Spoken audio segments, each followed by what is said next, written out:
Yes, guys, big up to everybody, and welcome to another show. It's the Premier League predictions show, guys. And yeah, I know it's late at night, it's 11 p.m., but it's the only time I can go live at this moment in time. But as you can see, I'm joined by the Professor, Hugo the Savage. Come on, just reading up on some intensity. You know the vibes. People been sending for the number 2 Lindas. Leave him alone. Ain't done nothing to you know what I mean? Let the man make his book, bro. What's your problem? People who ain't read it don't know what they're talking about. Big up to everyone, man. You already know the vibes. Big up to the chat. Big up to Jamie. Big up to Penny, family, Lauren, and that. The kids. Yeah, that. You already know the vibes, man. I'm here, bro. Luke Cage before Luke Cage. Let's talk. Big up, big up. And big up everyone in the chat already. It's 11 o'clock at night, so I appreciate everyone joining us. Stubbsy, John Conway, Elias, Ravi, 6 times, Panoff, Scouse, Gabriel, Gumben, Wolf, Anna. How you doing, Anna? Yeah, everyone in chat. Edward, Ravi, as I said. Captain Sour as well. Big up to and Daz. I'll be see Daz there. I see Daz there. So obviously, guys, this is our Premier League predictions, guys. We're going to go through all the Premier League teams this weekend, predicting the games, goals, all the stuff. You guys in the chat play along as well. We'll shout out yours as well. But before we start, obviously, we got some big, like, I don't know if it's big news. It's gossip going around at the moment. Apparently, Liverpool are looking at some midfielders. Casado, obviously, I think that's how you pronounce his name anyway. Casado incoming, says Elias. Obviously, from Brighton for 50 mil, I think we're looking at him for. Big up Gambit. Yeah, the rumours are strong. They're getting stronger and stronger as the night's gone on. I've been looking at them. I did say a few days ago, like Liverpool signed a midfielder this window. It'll be someone that we haven't been linked to, that will come out of the blue and will surprise a few people. And if it is this player, Savage, it's going to surprise a few people. Some people ain't going to be happy. Some people will be. I think he suits our system, what Klopp wants to play perfectly. And it's another sort of defensive engine destroyer in midfield that I said we're always looking for. Yeah. I think he's good. I'm not going to gas it up too much because let's be honest, man. Like before 2 games ago, nobody was talking about him. So no, that's what I'm saying. But obviously, he's left a spot there in Brighton because Masuma's gone. He's there now. I think he was at Brighton last season, but he didn't play all the time. So, the thing is, it's a bit of a hard one because if you're asking me just based off regular quality, what we would need, our club specifically, next to any other club, because of the way we operate, we normally get players in that. Yeah, I mean, they're not the most flashiest on the eye. They can always improve, but they've got the right work ethic and stuff like that. Now, personally, I don't know if he has because I don't know much about him apart from what I've seen in a couple of games. He looks decent though. Obviously, some people you can just tell off watching them straight away that how good they are. And yeah, I think he will be like Genie, to be honest. But Genie from a few years ago. But I don't know. I don't know. Listen, we were somebody different. We was talking about yesterday. Somebody different today. Trust the club. I never trust anyone 100%, but I trust the club enough, and we've seen it enough over the years when we've brought players that. Yeah, I mean, I'm always I'm always backing the club on whoever they buy and just support the person. So, and they've been right most of the time, and there's not many people that have let me down. There's people that have been disappointed in and thought they would do better. People like Minamino and Naby, even though Minamino got the output he needed for the last season, still a little bit disappointed. Naby's disappointed me a little bit, but listen, he's playing in the Prem already. He's played 2 games. Been good, man. I'm here for it, innit? You know what I mean? I'm one of them people though, Jay. I don't care about the money. You know, when people keep telling me like, we're gonna buy him for this much money. I don't care. If I told you this before, if everyone told me that FSG's got money, then it doesn't really matter, does it? because we're not buy to sell, as if anyone said before. We are or we ain't. If we are, then it makes sense. If we're not, then who cares? Just buy him. Spend the money. It's worth it. It's still young. Do it, man. I don't care. Let's go for it. Yeah, exactly. I mean, he's a very good player. Very good player. Yeah, he suits the system and the way we'd want to play. Yeah. He's got legs, he can get around, he's good defensively, he breaks teams down, he's good on the ball. Yeah, it's definitely, I mean, it's Xander Berg, weren't it? That's come out like Yeah. 24 hours. I've watched Sanderberg way more than I've watched this guy. Yeah, Xander Berg's a decent player as well. I know a lot of people are not up for it because he's a championship player, but he's a decent player. He played. Didn't he play in he played in the Premier in the COVID season, didn't it? Yeah. So every day because he played against us. It's just that obviously. Yeah.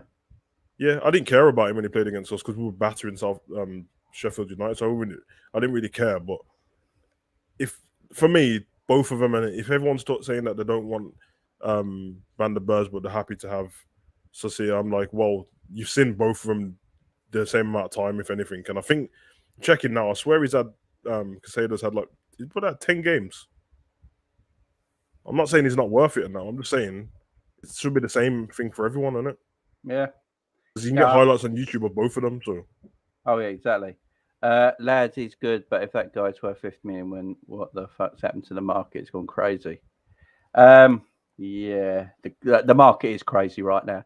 Ain't that Wolves guy going to Nottingham Forest for £44 million? I mean, Gibbs White. Yeah, £44 million.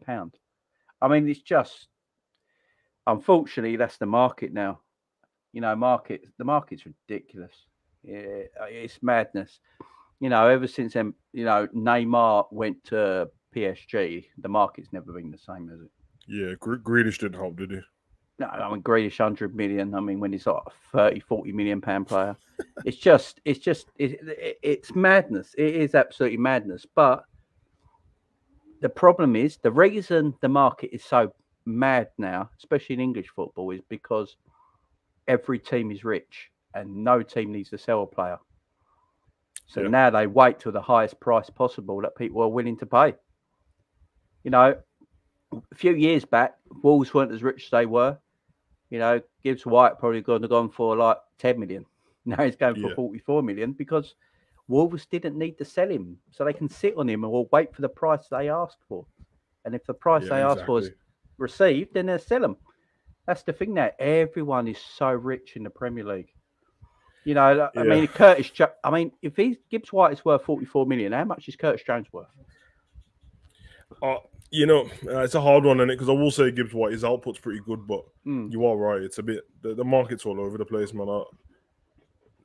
I think it's now whatever the club puts on a person, whatever price they put on them, and whatever anyone else is willing to pay. That's how it is. I don't even think it matters anymore. Because I'm just reading Casado's stats now. I picked him up so I was right. He's had 10 games, 1 goal, 1 assist, which is fair enough. It's Brighton, and I don't think he's played all of them from the start. He's only just been bought, ain't he? Yeah, he was there. I'm pretty sure he was there last season. No, last season he came. I think he had 8 games last season and two so far this season. So this season, the first time he scored and got an assist in that. Let me see. Obviously, the goals and all that ain't going to be there. There's not much stats on him, to be honest, because he ain't played. Shooting accuracy 45%, passes per 35, 350 passes altogether.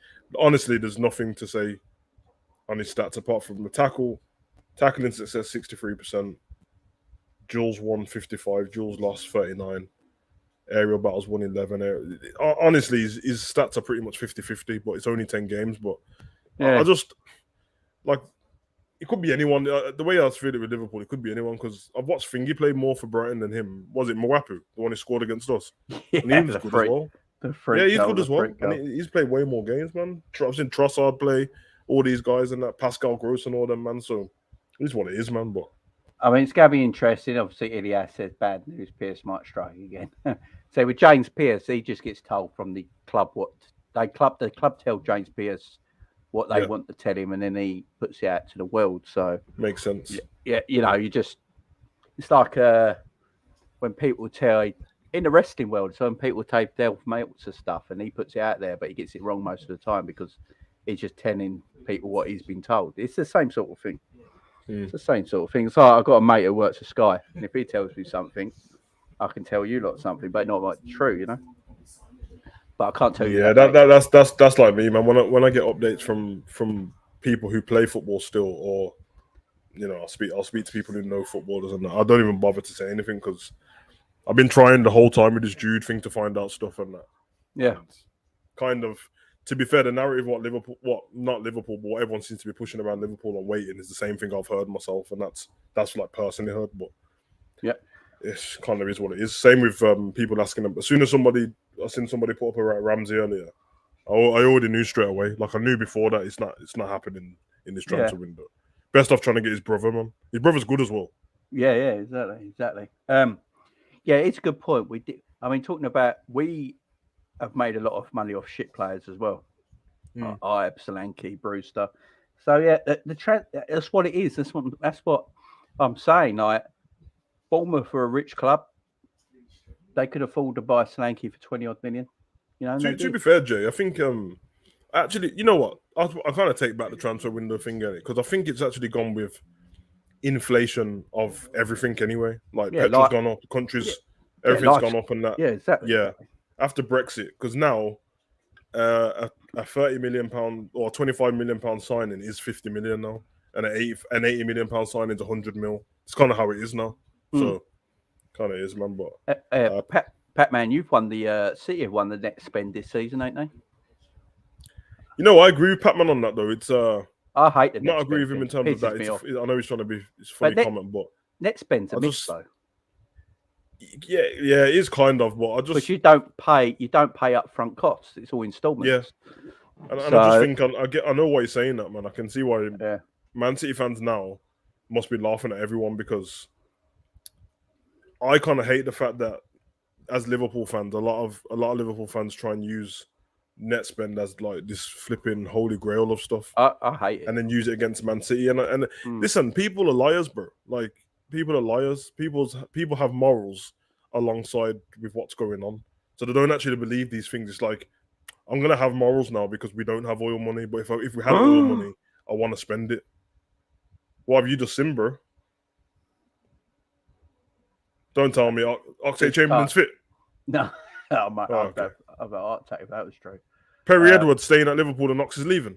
Oh yeah, we're keeping Perry. We got Perry Edwards, man. Listen, little mix. If you're watching, you're probably not still, but send me that hoodie still because it ain't in my size on the website. You know, like that. I ain't paying £54 for a hoodie. Nah, it's £54, bro, and it don't even have all of them on there, bro. Obviously, one of them left. You still got the hoodie. Yeah, man, bro. Come on.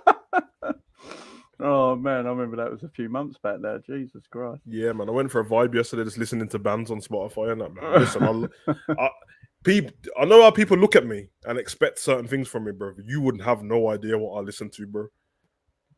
Because I'm telling you, bro, the last 5 songs on my playlist is Taylor Swift, Billie Eilish, Backstreet Boys, Spice Girls, and Loud Me. Anyway, I'm a bit like that. I'm a massive Lionel Richie fan. I love Lionel Richie. Listen to gotta love Lionel, bro. This geezer's about 170, bro, and he just love Lionel Richie. Legend.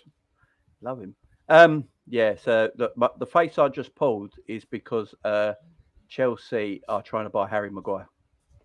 Oh yeah, that's the truth. I've seen it earlier. I've just seen it. It's come up breaking news like from Sky. What the absolute F. I've never seen a more average man land on his feet more times than he has. Just think of this, Jay. We've seen for England, Maguire and Mings at the back. I don't know, it just tells you everything, don't it? Bruv, no wonder, bruv. No one. If we ever go into a championship with them two at the back, no one's gonna take us serious, man. That's just nuts. I can't believe I've just seen that.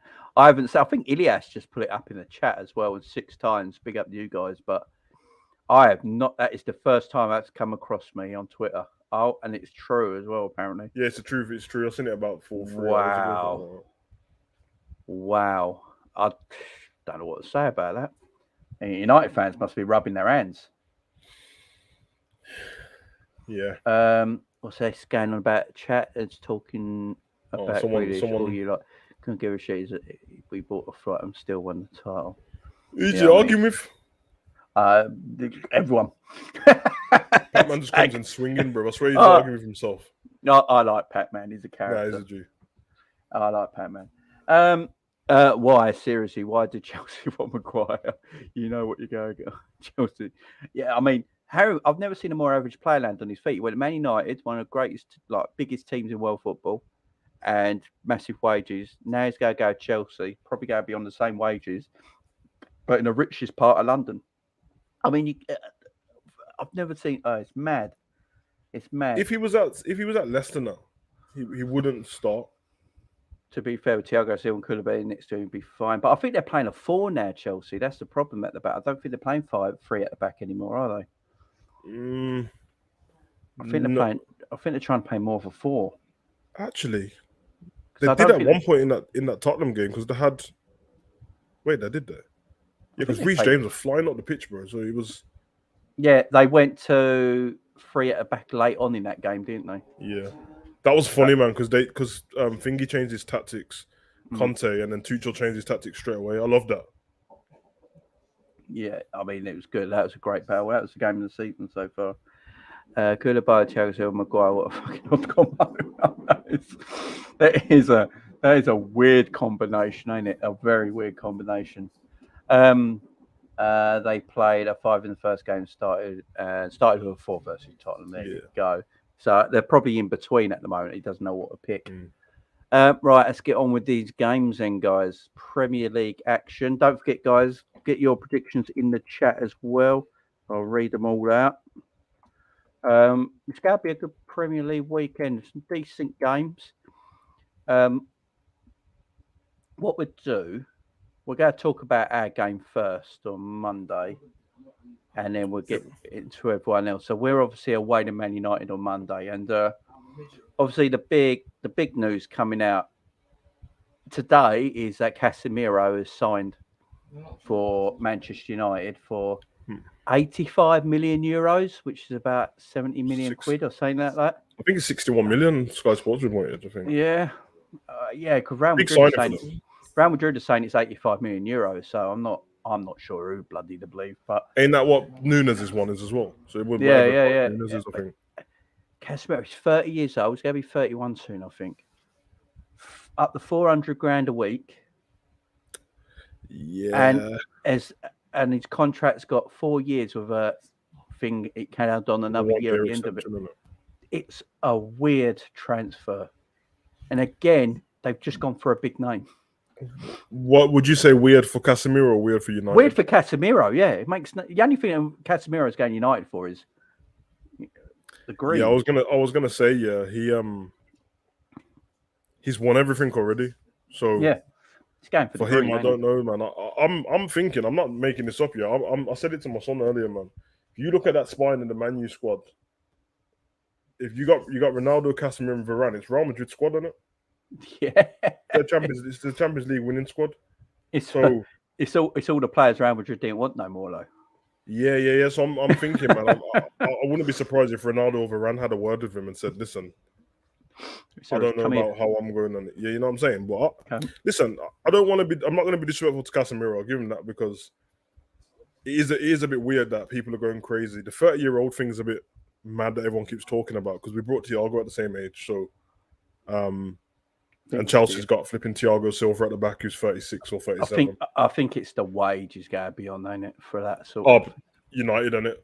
The thing what I think is weird is what is there to trust at that club that everything's going to be all right?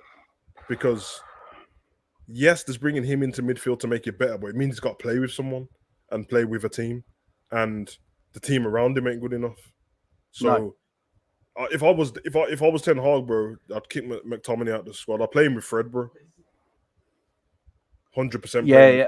That is well, they play together for Brazil, don't they? Yeah, international. Yeah. They play ahead of Fabinho, don't they? So. Yep. So I would do that straight away. That's going to be the combination, and then probably Bruno in front of them two. Yeah. I mean, it's so Varane came to the Premier League, and everyone said, everyone wet themselves, said he's the best defender in the world, and coming to the Premier League and he's been dog shit. And injured.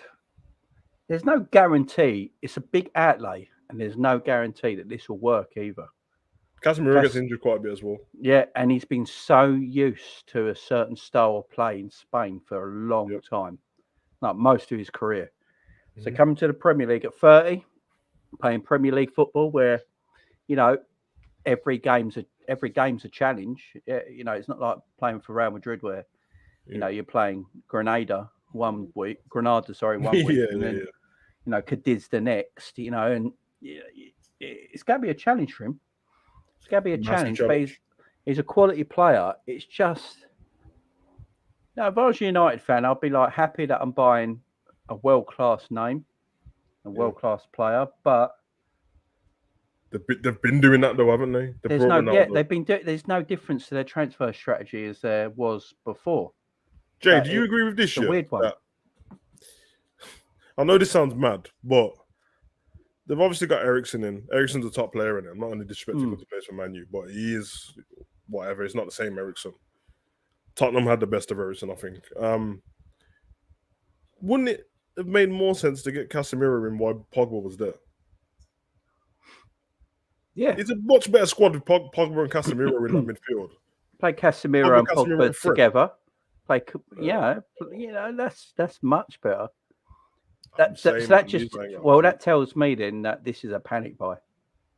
All of it is a panic buy because before. There's no plan. There's no plan. If you had your intentions of getting Casemiro from the start, you'd keep Pogba. You'd sort something out there, and you go to Paul Pogba. You go, look, we're getting Casemiro in for Real Madrid. Yeah. We're going to play him next to you, so you get a bit more freedom to do what you want to do, and not have to worry about the defensive side of the game. We're going to put Fred in behind, so you can do what you do for Juventus and France here. So it just shows that there's no. This is a De Jong reply, isn't it? De Jong don't want to come to spend the money on him instead. And again with De Jong, I don't know what De Jong would have done for this Man United team either. De Jong likes playing possession-based football, and Man United don't play that. He would have been dope for us. And Man United don't play that. It's just their transfer strategy is just throw darts at a player. Have you seen the clip for the Ten Hag sit-down with Neville and Carragher? No. Have you not seen the clip? Oh my God, bro. It looks like it's going to be a bad boy interview because it's a recent interview. It's not like some old thing. They're talking about Ronaldo and everything in there. And I put the clip out earlier, and then I think the whole thing's going to be on Monday. And they're asking him all these questions about the Brentford game and stuff like that. And he said if I couldn't take off 11 men off, otherwise I would have. And then Carragher saying to him, like, people keep targeting Martinez, what are you going to do about it? And then he's saying, like, yo, honestly, these things are going wrong. And he's saying, the one thing I've seen him say is that we got to stick to what we're doing. And that's the one thing you don't want to do if you're Man U, bro, because it ain't working. No, that Martinez thing. If they play him on Monday, it's going to be a nightmare. Do you want to bet that he's going to be DM on Monday? He will not be in. He can't play centre back. He's not going to pick Virgil up on corners. Please let him mark Virgil, man. That's going to be the funniest. 5 foot. He's my height. I'm 5'8", 5'9", depending how much I stretched that morning. Right, it all depends. But I'm short, yeah. So he's the same height as me. It's like me marking Virgil at a corner at 6'4". It's just stupid. There's no way he can play centre back on because they're on about Harry Maguire's not going to play. And if all this Chelsea, why is he not playing? Because of the last game. Yeah, apparently the rumours were coming from. I was watching Stretford Paddock yesterday, and they're quite in the know because they have a lot of influence. A lot of things on Man United. They can tell them quite a lot of stuff, a bit like Redmen with Liverpool. And they were saying that it looks like Maguire ain't going to play this game. He's not going to play. He's looking at playing Martinez and Varane together. Oh, my God, man. And I hope he does. I mean, as shit as Maguire is, he's good in the air. So defending corners, he'd be decent at. But for Martinez, I don't think even... I've seen Martinez. I don't even think he's that mobile either. I don't think he's that. I don't understand this because he played for Ajax. Doesn't mean he's good. He's a good footballer, but centre back ain't the place for him, bro. No, he can't play centre back in the Premier League. Because I've seen him bringing the ball out and spraying it, and he can do that. But yeah, well, he's got to play DM to do that. You could be a short DM. but you just can't be a short centre back in the Which Premier means League. they'd have 3 different DMs in 3 different games so far. If No they do continuity if they do that. I mean, it's... You are right though about Maguire. The one thing you can do is good in the air, and if you're playing against us, and Man U ain't going to do the low block thing, but if they did, that's what we struggle against. Just keep crossing the ball in. They might do the low block thing because there's rumours they might play 5 at the back.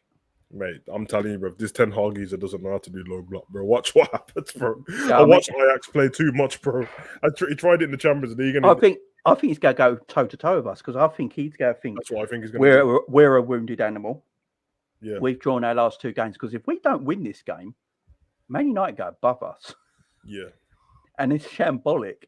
So I think petrified of us, bro. Yeah, I think he's going to try and go toe to toe with us and try and go for it. And if he does, and he plays Martinez at the back with toe to toe with us, with Martinez at the back, massive trouble. Massive trouble. Trent's bigger than Martinez. Yep. I mean, it's I don't think there's no one in our starting lineup his size. I think. Maybe I think Thiago about it, ain't it? Mm. Yeah, it's mad still. I feel like he's a Man U fan and it's an up in it, but I feel a bit bad for him still because he's just come here to a broken down team. You got to remember when you're leaving Ajax to come to Manchester United, it's still massive in it, and he's managed. The Ten Hag probably waffled loads of things in his ear. Nah, but trust me, we're getting the club sorted, and the Glazers promising that we're going to buy this much money and all this stuff. Comes here and all everyone's talking about is how small he is. Pat Mahon said Martinez dominated the aerial duels. Yep. If you look at the stats, and Carragher said, "Well, why did you take him off at half time then?" It's in the clip. It's hilarious, man. Oh, he looks like a stressed Max Brannan in that clip, bro. Stress Max Brannan. Big up Max Brannan. Get all the girls. Right, Max Brannan's a legend. Get all the girls. No, if Martinez plays, I'm actually happier if he plays over Maguire, to be fair, because as I said, Maguire's not a very good player, but you know, him standing next to Van Dijk is more of a competition for their ball in corners and free kicks. If Martinez is there, Martinez has got to pick up he's a centre back. He has to pick up a player. He can't just be. He has to pick up. Centre backs have to pick up players at corners and free kicks. Yeah. Who's he going to pick up? Which means either Virgil or Gomez are going to be free. Yep, it's a problem. Because Varane going to pick up one of them, so that means one of them's going to be free unless he plays. And Fred's only 5'5". Martinez is 5'8". Eriksen's not really the biggest either. I'm trying to think of midfielders that would pick him up in that team as well. Nah, they're all small. He's gonna the only one is McTominay, which is why McTominay might play for Man United. He might go that for McFred and Eriksen in midfield and play Bruno as like the false 9. Because Bruno has had some success against us, I think, in that position in the last few games he's played. I remember when myth, bro. The last time he played good against us was that thingy game. Season. When we won 5-0, the game we won 5-0, if I remember rightly, for the first minute of the game, he had the best chance of the game in that first minute. And he should have scored. For the other 89, he was trash. Yeah. So he might just look at things like that. Because, if I'm looking at this Man United team right now, with Liverpool, we did the prediction on this, so I won't too much. But with Liverpool, they can't play. They have to play the team that's in front of them, not the occasion, because we play the team that's in front of them. Even though we've not got to a great start, we should whip them. Let's face it. By the look of it, Bobby's back. Well, Klopp said Bobby was back. Yeah, Bobby's Matip was training, which was interesting. He was training, weren't he? So he's not. I think he's not too far away as well, which is good. Jota and Curtis. When they asked him at the conference, he went quiet for ages, and then he was like, he said, "Ask me after the game." But for now, I don't think they're fit for this game. But the fact that he took so long to answer seems like they're not far away, which is really good. I actually can't wait for Curtis to come back, to be honest, Curtis and Jota. Yeah, we've missed Jota big time. I think Jota, I think if we had a fit Jota, he might have been the difference in our first 2 games. Oh, mate. Trust me, you're better off singing them balls into Jota than Nunes, bro. Jota's lethal in the air, bro. Listen, for them people, and me and Jake, the records are there, and I kept telling people about this. All the disrespect Jota was getting for no reason, by the way. He Yeah, helped us win 2 trophies. And he was getting all this disrespect, and now everyone's begging for him. I'm just saying, bro. oh, it's mad, ain't it? Jota's a quality player. I really don't get the disrespect on Jota, but yeah. So this game, hopefully, I'll be doing the watch along for this as well. Hopefully, so fingers crossed, I can do the watch along for this because, yeah, I might be able to. The kids are getting really good at going to bed, so I might be able to do it. I might be able to do it. So yeah, hopefully that happens on Monday. But I'm looking forward to that game, and yeah, and obviously we'll keep an eye out for any transfer dealings with Liverpool between now and Monday as well. And if you see any, if there is any that comes up, guys, and it, I will go like live breaking news sort of thing if anything comes up there. Yep. But let's go to the first game of the weekend. It's Tottenham versus Wolves. 12:30 kickoff at the Tottenham Hotspur Stadium. We've got Anna in the house as well in the chat. Big up Anna, big Spurs fan. This is going to be an interesting game. This is going to be a good game. Obviously, Tottenham started the season reasonably well, 4 points out of 6. Wolves, what was their last? They lost the first one to Leeds, on it. Yeah, they lost at home to Leeds, didn't they? And what was the result before? I'm trying to find it. No, they drew 0-0 with Fulham. And they drew 0-0, didn't they? Yeah, they got 1 point, didn't they? So Wolves would be wanting to come back here, but I don't know. Away to Tottenham, it's going to be a hard game. Tottenham, yeah, I mean, they're looking decent, ain't they? They got a good result against Chelsea, although now, Mike Dean, who's the head of VAR now, admits he got the result, he got the thing wrong and should have been a sending off and a penalty and all that. So, Tottenham probably got away with that a little bit, but hey, you make your own luck, and they came back in the game really well and got a good 2-2 draw and won a quality match. I just don't know if I think Tottenham will go too much for Wolves. I think Tottenham will go too much. I think it's going to be 0-0. You go 0-0. You know what it is, yeah? Remember when we was doing the predictions for the season? Yeah. And we spoke about Wolves, and I went through after and checked, didn't I? And they don't concede many goals, and they don't score many goals, but they're very hard to break down. And depending on how their midfield play, and they've got a good midfield. I don't know, man. I don't know where their goals are going to come from, but at the same time, I think they might be able to hold Spurs off, man. I think they might be able to. Depends, though. You might be right. Spurs can just turn up and smash people sometimes, especially if they get the first goal. But if it goes the other way and Wolves get the first goal, then I think probably 1-1 then. But I just feel like Spurs always concede, usually, and Wolves don't normally concede that many goals. I mean, they lost the first game, but then they didn't 0-0 again against Fulham. That's kind of a normal. You know what the Dingles are like, bro. This is how they play, man. So. Yeah. I mean, everyone in chat's game with Tottenham 2-1s, 3-1s, 3-0 Gunben, Batman 2-1 in a dull game, and a 3-1, 2-1 Tottenham says Wolf, 3-0 says John, 4-0. Richardson must start. Interesting. Gary 2-1. Wolves are playing quite compact. So if we exploit the wings, we'll find goals. That is very true. 3-1 Spurs. Yeah, I'm going to go for a 2-0 Spurs win. I'm going to go for 2-0. Won't be no Conte on the sideline, though, will there? Who? Conte, he's not on the sideline, then he got sent off. Oh, shit, he did, didn't he? Yeah, bro. That's a massive thing, you know. Yeah. You see what he's like, man. That energy on the sideline. His energy on the sideline's different, ain't it? Yeah. Yeah, that could be a factor. That could be a factor. As we say, Spurs never really. Wolves don't really get spanked about. The only team that did it was Man City, but they don't really get spanked about. So, yeah, I think Spurs will just narrowly win this 2-0. Knick-knack the same. Yeah, clean sheet. Yeah, I don't think there's going to be much threat from Wolves, and they'll try and contain Tottenham for as long as they can, and maybe just try and hit on the break or a set piece or something like that. Because the thing is, though, Wolves do score first. They will set up. They will set up super defensively, and they'll take a 1-0. I'm telling you that right now.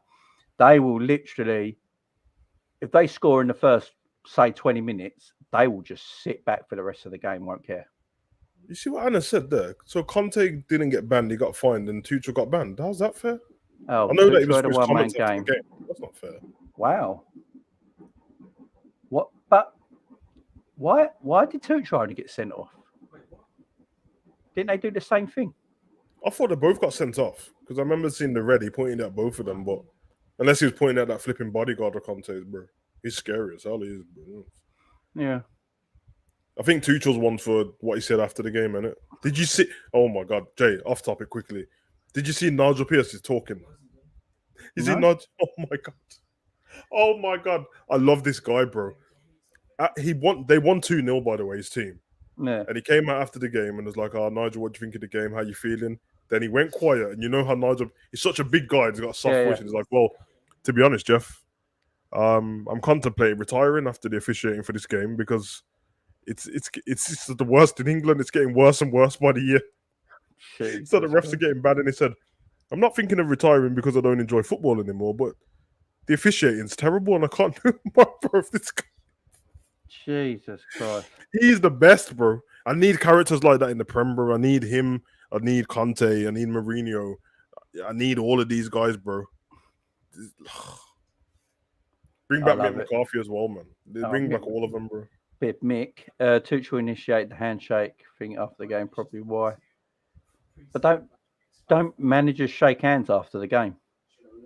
Yeah, that's not. I think it's the comments, bro. I think it's what he spoke about the ref after, innit? Yeah. Jeff tried to get him in trouble, so. But the thing was, he was right. He was right, man. I think I said it already. I think refs have to, they got to start coming out and speaking because the ref after that game said that he was wrong for the thingy Cucurella thing, the hair pulling. How are you going to say he was wrong after the game when they lost the goal because of it? What are you talking about? Oh no, it's mad, ain't it? My green screen just fell down. It's still up a little bit. Sorry. Oh shit! Yeah, you're right. I forgot the comment you made. Yeah, exactly. I know people were talking about the boxing in the chat as well. Yeah, AJ's going to get his ass kicked. Let's just say it like that. Yeah. After the stare down, that little gay stare down I had earlier where they're staring at each other. That was weird, bro. And then when I watched IFL TV's thing with Anthony Joshua, it's like a 3-minute video. They caught him right at the end. Yeah, leave. And AJ didn't sound confident at all. Really, he's trying to. It looks like he's trying to convince himself, innit? Yeah, I just don't. Yeah, they were asking him about they kept asking him about the stare down and all this stuff, and he's like, "To be honest, I don't care about all that stuff. Just talk about the ring." And I'm like, he looks. I don't know, man. Listen, I won money on the last one on Usyk winning, so I'll do it again, bruv. I got nothing against any of them, but Usyk's too good, man. I don't know. Yeah. What's that? Jamie Rumors, we have got the free on Monday, the nasty one, Carragher and Neville. Free what? I am so confused. Must be on that about the pundits in the studio. Oh, right. It's Usyk, let's be real. I'd like to say AJ just because he's ours, but it ain't happening yet. Exactly. So I think we're all going Spurs. You said draw, didn't you, Savage? Yeah, I said draw. All right. Crystal Palace, Aston Villa, 3:00 game. A must win for both teams. Well, saying that, Villa won their last game. Palace could do 3 points here. This is away from this. This is a difficult game. Villa's on 3 points and Palace on one. One, yeah, losing one. I think Villa's going to win. Yeah, they're a decent. Yeah, they won pretty well last week, didn't they? In a good game of football as well. On that one. Everton decent game of football. It's going to be an interesting game. This Villa, obviously, there's a lot of talk at the moment. Liverpool are interested in Jacob Ramsey as well. That came up today, but listen to me right now. Jacob Ramsey is 70 to 80 million. I'm telling you right now. I'm just telling people from this neck of the woods, bro. 70 to 80 million. It's going to cost them. Not this transfer window anywhere. No, bro. And it's going to cost 70 to 80 million. And he might not be worth it, but that's going to be Aston Villa's valuation on him because he's a talented young boy. But Like, if you're gonna get him, if yeah, you're gonna get a young player, you might as well just go and get Bellingham, mightn't you? I'm just looking. Yeah, I'm just looking at all them kind of players and that, man, and where he plays, and I think he's dope, man. I told you I've been watching. Yeah, I his watched career him. kind of He closely just now. don't get his head up enough, though. Nah, he doesn't. But I'm just saying, if you're gonna get him, you might as well go ask Crystal Palace how much Elise is first, bro. Yeah, Or ask exactly. him how much Eze is, because they're both better than him. Nothing bad. They're just both better than him at this current time, and I bet you they'll be cheaper as well. More than likely. Yeah, Villa are going to price him up. Villa are going to look at what Gibbs White just went for. They're going to see what Bellingham. They're going to see what Bellingham's going for, and they're going to go in between, aren't they? Yep. Around 70 odd million, and no one's going to touch him for that. Yeah. Last 5 meetings between Crystal Palace and Villa. So the last game, around the end of just before the end of the season, Villa 1, Palace 1. Game before that, Villa won 2-1 away to Palace. Game before that, Palace won 3-2. 3-0 Villa game before that, and then 2-0 before that. So the last 5 meetings, Villa have won 1, 2, 3. Palace have won 1 and drawn 1 in their last 5 games. Yeah. It's because Crystal Palace ain't gonna sit back against them. Like first time in about however long they played 5 at the back when they played against us, which everyone does. So they'll try to go head to head. And to be fair, they've got better attacking players than Villa in midfield and that. But I don't know. I feel like Villa might just beat them. Could go either way though, but I think Villa will win. Yeah, I'm going to give Villa the 3 points here, which should be not the best of starts of Crystal Palace, if that's the case. But yeah, I'm going to go 2-0 Villa. I can see Villa pulling this out of the bag because, as you say, Palace ain't going to play this like they're playing Liverpool. They go back to 4-3-3, 4 at the back. The Elise and is it Eze fit now? He'll be in midfield. You know what? Actually, I think I just thought, man, if they, because Elise didn't start against us, he came on for like 10 minutes and he was great for 10 minutes. If they start him, and Eze and Zaha at the same time, well, it looks like Zaha. It looks like apparently in rumours coming out of Palace, they're trying to get a winger in, ain't they? Because they want to play Zaha through the middle. That's how they want to. That's how they want to go. So I'm going to go 2-2. 2-2 draw. 2-2 draw. Yeah. I'm going 2-0 Villa. I think they might just nick it. Let's get your comments. Tyrone Mings is playing against Zaha, mate. 3-0 Palace. Palace have to be favourites at home. Yeah, I would make Palace favourites. Villa draw. Villa to win 2-0. 2-1 Palace. 1-1. 2-1 Palace. Villa are terrible. 3-0 Palace. That's a big score, Wolf. Gary says 2-1 Villa. 2-0 Villa. 0-0. 2-0 Palace. Gerrard's going to be in trouble within a month or two. Yeah, I can see that as well. Going Palace. Boxing would be better with UFC gloves, in my opinion. You go and see what's the boxing with no gloves? Bare knuckle boxing. Bare knuckle, yeah. You can get it on YouTube, can't you? Oh yeah, I love it. I do, man. Yeah, but Paige Van Zandt does it, and I don't want to see her pretty face getting cut up. That ain't right. It doesn't take long for her face to change when she gets hit, man. I hate it. No, it's just not right. She's in AEW now, though, isn't it? Yeah. That, so. Bouncing it about. Right.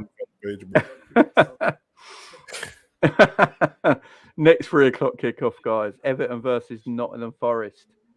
Both teams needing a win badly. Everton have not had, obviously, the greatest start to the season. Obviously, selling their best striker by nobody in. Losing their first 2 games. Obviously, they lost 1-0 to Chelsea beginning of the season.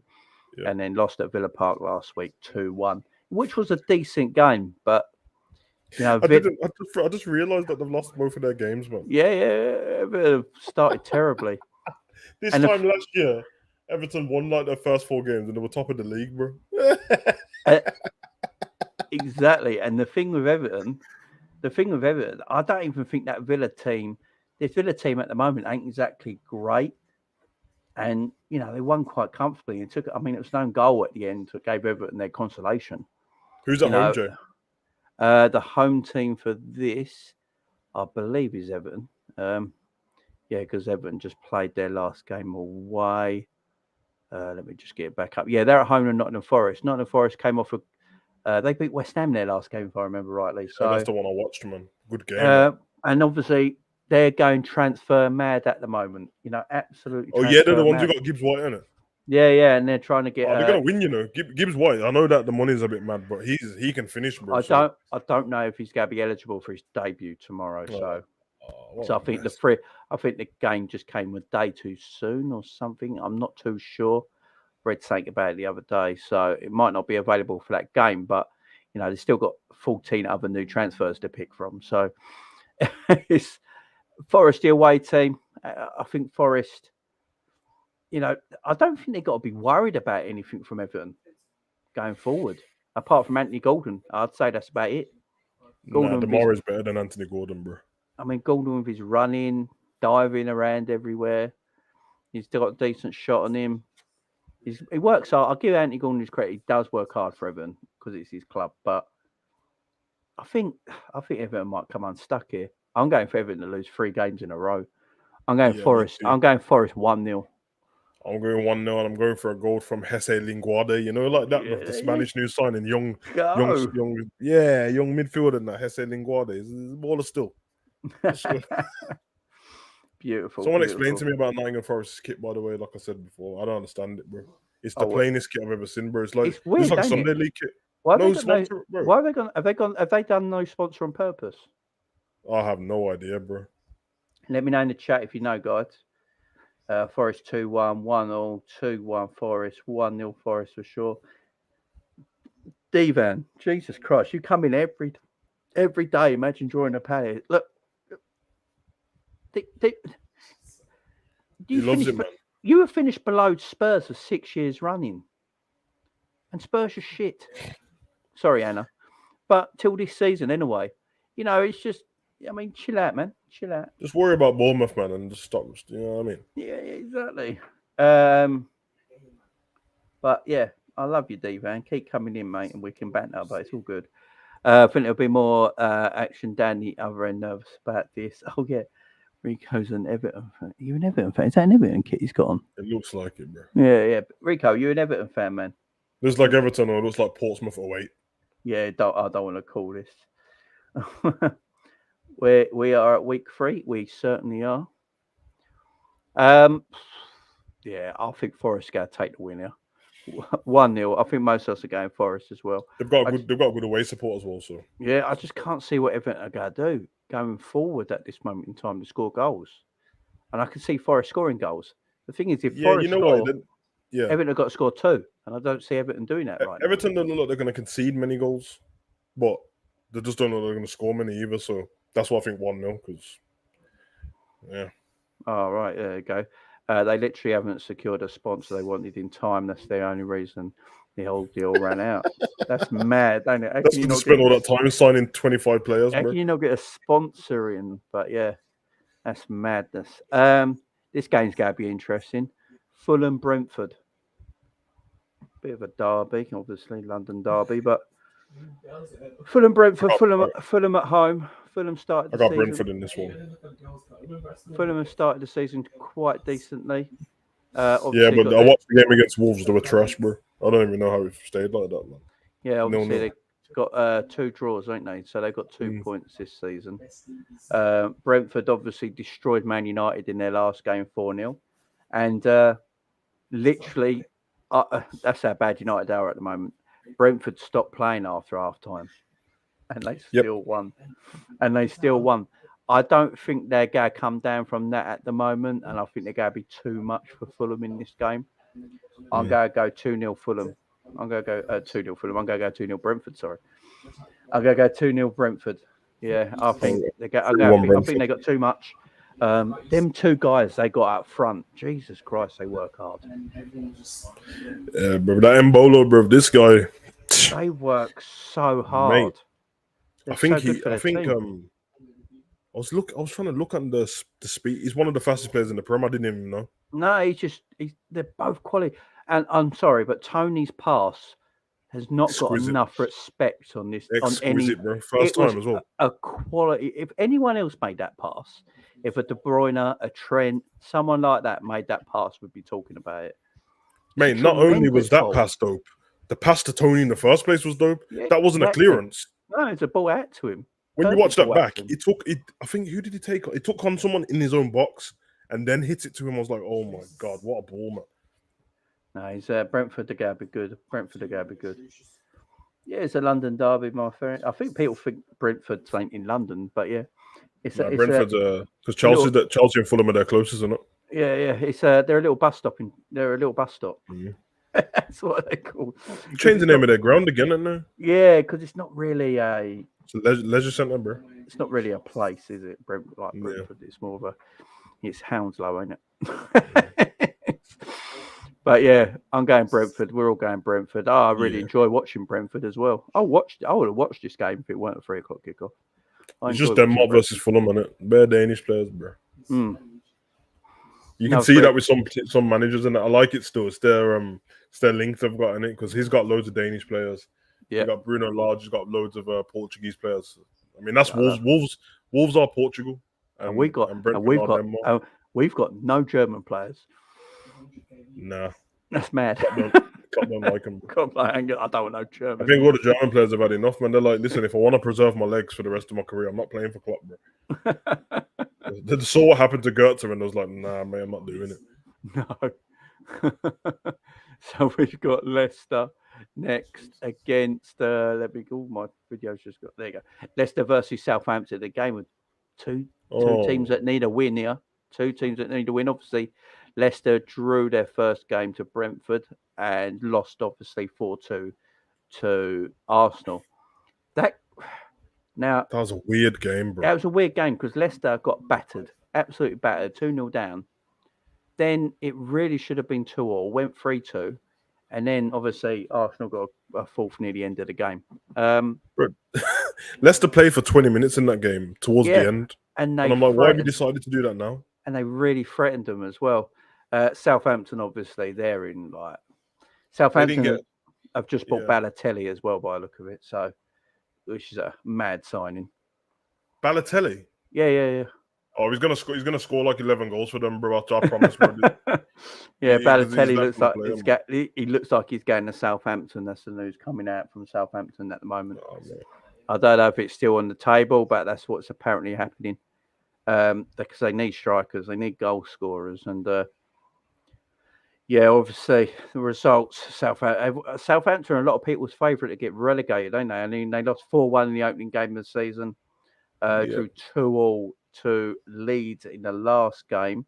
They were 2-0 down in that game. So to be fair, they came back. No, Leeds were 2-0 up. Do you remember the person I predicted to score in that game? He did. Walker Peters. I said it. That was the last thing I said.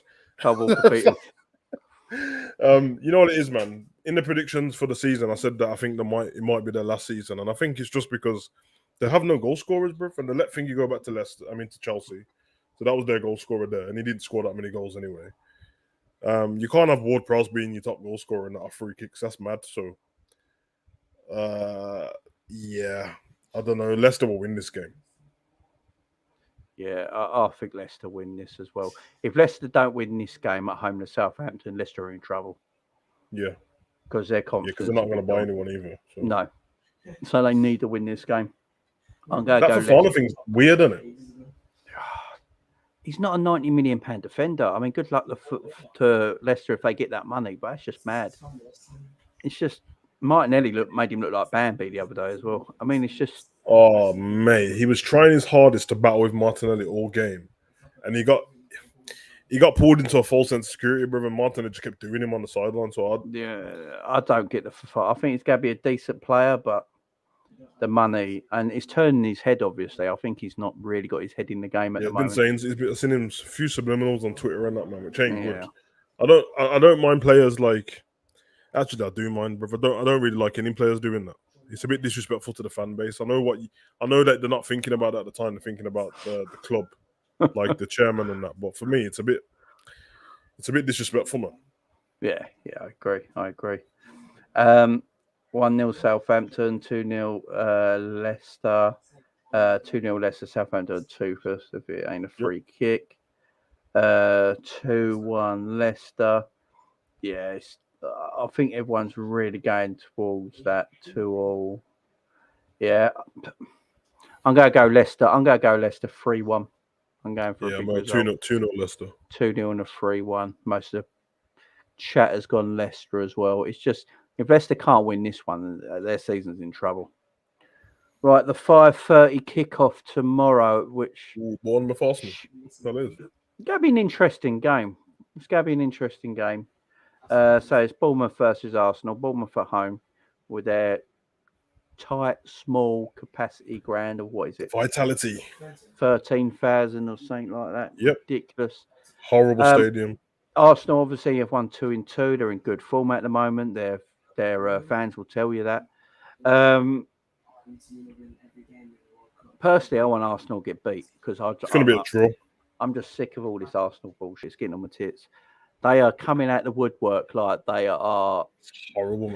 Pep's Barcelona or something like that. Just be quiet. You started well because you've had a really easy start of the season. But, yeah, I mean... Oh, is that popular MMOs, bro? Is that your boy I can hear in the back? Gee, I can hear you on the chat, bro. Relax. He's all right. I'll just do it. He's all right. He's cool. Is he all right? Yeah, he's all right, man. But he playing Xbox. He's on Xbox, man. Talking. All right. Big up, your boy. He's all right. I think Arsenal. You know what, man? I think Arsenal will win this. I think they're going to have too much, which I hate to say, but I think they're going to win. You know what I'm going to do on it, man? Go on, go for it. Bournemouth 1-0, Junior Stanislas. There you go. Oh, Stanislas. Is he still at Bournemouth? I don't know, bro. I just guessed. I do not know, bro. I don't know either. Solanke plays for them. Solanke, yeah. Oh, let me check their team, man. I got a feeling that they're going to just sit back in this game. 4-0 Arsenal. 3-0 Arsenal. Charlie Daniels to get sent off. Guy ran around last weekend just kicking the shit out of us. Yeah, Charlie Daniels does do that, bro.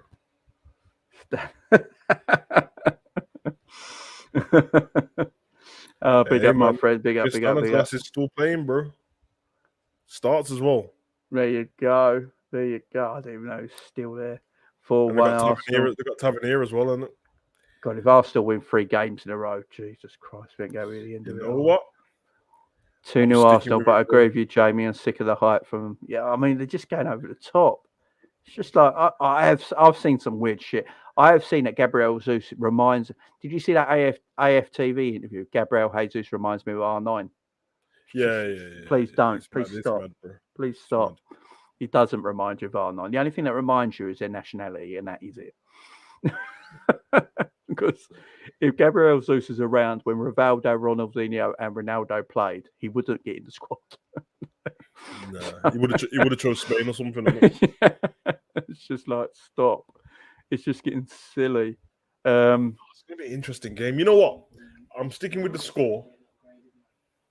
These are the games Arsenal usually come unstuck in, though. Yeah, I might change the goal scorer from Stanislas. I'm not going. I mean this as well, chat. Remember it. Kiefer Moore in the 78th minute, bro. Just remember that. If I get anywhere around that time and he scores, bro, I swear, man, you just know, bro. Put a bet on Kiefer Moore 1-0 Bournemouth. Yeah. Pat-Man would know any more about Jesus than us, but he says, like, to be fair, that finish was class at the weekend, but they definitely chill. Yeah, it was a great finish. No one's doubting. I think Gabriel was just a quality little player. But, class. You know, they're going a bit over the top, ain't they? Apparently, he's going to break Salah's record as well, which is... Can I just say, Jay, like, this is no... I'm not even trying to disrespect... Nah. This Stanislas is my guy, bro, but I just... Kiefer Moore's going to score off a corner, bro. It's going to be a header. You know what I'm saying? But I was thinking, this season is the it's got to be the first season when I've seen this much hype at the beginning of the season from 2 games, bro. Like like when Man City have continuously won their first few games, obviously not last season, lost to Spurs in it, but when they've continued winning their first couple of games, or when Liverpool, I remember when Liverpool and City and I think Chelsea, we had all got to like 7-8 games, and nobody was even hyping them. Arsenal get to 2 against teams that they say they should be beating anyway, and all of a sudden they're gonna win the league, bro, and it's gonna come crashing down, bro. We know this. Flipping heck, man. This is a documentary, isn't it? Yeah, It's got it them is. gas, bro. It- Great it- documentary, by the way, but it's got them oh, gas. it is. It is. It is. Did you see our shit away changing room Oh, mate. with the kids hanger in like the middle of the changing room for no reason whatsoever, just to be in the way so they can't Yeah, stretch. man. Love it. Love it. You meant all way changing rooms are meant to be shit. That's the point of it. Isn't it? But that is beyond shit. It's like a school kids room. It's terrible. Fulham and Nottingham Forest have probably got the worst away changing rooms I've ever Oh, seen. yeah. Man. Flipping heck, bro. Nottingham's is like it's like a bedroom. Oh, I love it. I love it. I love it. I love making sure that the away change room is uncomfortable, cramped, and shit. That's the way it's meant to be. Yeah. Turn up the heating. I remember when we played Exeter. Do you remember when we played Oh Exeter in my the cup? god, I remember. And the away change room, like it was like it just had like a peeling green paint on the walls in it, and one sink and one toilet in the corner. I think was it It's meant to be. What season was it? Was it the season COVID season when was changing, or was it when it was doing the main stand? And they were talking about was going to get changed in Portaloos and that. Bro, Yeah, that's COVID season. Yeah, COVID season, isn't it? The only team that didn't have to do that was Tottenham Hotspur because their changing rooms are huge because they're designed for NFL teams as well, aren't they? That's a beautiful stadium, bro. It's the best stadium in the Premier League, isn't it? Mate, I went about 2-3 months ago on a me and my friend went on this business meeting there. It was like a personal training seminar thing and for sales and stuff. And it was there. We got food and all that business. And then for some reason they let everyone just go out onto like where the chairs are and that, where the pitches to eat and that. I'm like, bro, you like crazy, bro. Like close that. But I was looking at it. Beautiful. The place is like a 5-star hotel. Yeah. A lot of space for no reason. No, it's beautiful. But yeah. Yeah, I love away change rooms. I want to do a thing on away change rooms and get all the best away changing rooms. Yeah, because I think they're quality. Yeah. The only thing I say about that Tottenham Stadium though is, and I don't want to like, mate, that is for such a beautiful stadium. That is in the most random spot. Like the surrounding area of it is just average, like worse than average. It's just Sainsbury's car park and local shops. You wouldn't expect it to be right there. It's just in the middle of like nothingness. Yeah, and they're building a cinema across the road from it as well, aren't they? Yeah. And it's all going to link as well, ain't it? Mm. Oh, that's all right. I'm having where I live. They're building a Paramount Studio World, ain't they? By where I live, they're just trying to compete. It's got to be the biggest thing in the country, isn't it? It's got to be like Euro Disney in Paris, ain't it? But Paramount Studios version, and that's right by where I live. So. Man. Yeah, but traffic's gonna be shit. Right. Another very interesting game. This is a 2:00 kickoff on Sunday as well, which is live, which I'm interested in. I'm looking forward to this one. So Leeds at home against Chelsea. Interesting game. What does everyone think about this one? Yeah, I'm trying to figure out this comment, bro, because I don't know if it's disrespectful or I'm just reading it wrong, bro. But what one? The Gary Speed one. Gary Speed? It might not be, but I just don't know, bro. Oh, Bays. I can't read that out, my man. I can't read that. That's a bit wrong. That's a bit wrong, my man. Gary Speed lost his life to depression, and that. So I'm not going to talk about that. I'm not going. No, that's bad. So this game's interesting. Leeds Chelsea. Leeds at home. Mm-hmm. Started the season pretty well. Yeah, you did say to be fair. You did say. I thought. I personally thought Leeds would be all right this season. I think they got a better manager now. A manager who is going to change my fucking green screen. He's going to change things up if things need changing up. He looks a bit more defensively sound than the previous manager. They will still sell goals, Leeds, because they're not got very good defenders. But Chelsea, this game's going to be interesting. Chelsea, they play in such a weird way. I mean, I watched them against Spurs, and they create chances, right? They create a lot of chances, Chelsea, but they don't create clinical chances, if you know what I'm saying. I know exactly what you mean. They're literally can't- great until the final third. Yeah. So they create quite a lot of chances, and on the stats, it looks like Chelsea have created like 15 chances this game, not scored. But the chance is not clinical. It's not like it's one-on-one with the goalkeeper or anything like that. Mm. And they're playing Sterling through the middle at the moment, and it looks like you have to, because I've never seen a player in Havertz that gets away with being average for 2 years more than him. He gets away with he's living off that Champions League goal still. It's been 2 seasons now, and I still don't. I don't know what he does. I really don't know what he does. Mate, listen, we might have to just be. I'm always saying to people, don't disrespect other football leagues and that because they don't see it the same way. But it does seem like very rarely does the Bundesliga transfer over to the Prem and the players the same. Because Timo Werner was great as well. And he went back and scored straight away. He went back. Leipzig started scoring. The goal was terrible, but he started scoring straight away. away. Yeah, exactly. I don't know if it translates, man. I remember Aubameyang worked. Sure, Haaland's gonna work. Can't remember too much. There's probably a few that I'm missing out, but Sancho came from there. I mean, obviously he came from England first, but he come from there. Doesn't look like it's worked so far. It's usually for attacking players more than anything, but yeah, I don't know. If you think about Chelsea's 2 games they played, first game was Everton. Their goal came from a penalty, which was a stupid penalty. It's probably going to end 0-0. Yeah, and then Tottenham versus Chelsea, Koulibaly off a corner from bad defending, and then Reece James at the score, which seems like a normal thing for Spurs now. For Chelsea, that's Reece James has to score a goal. But look where he plays. So yeah, I don't know, man. I mean, yeah. I mean, when I look at Chelsea, the players that scored the goals for them are defenders. It was last season as well.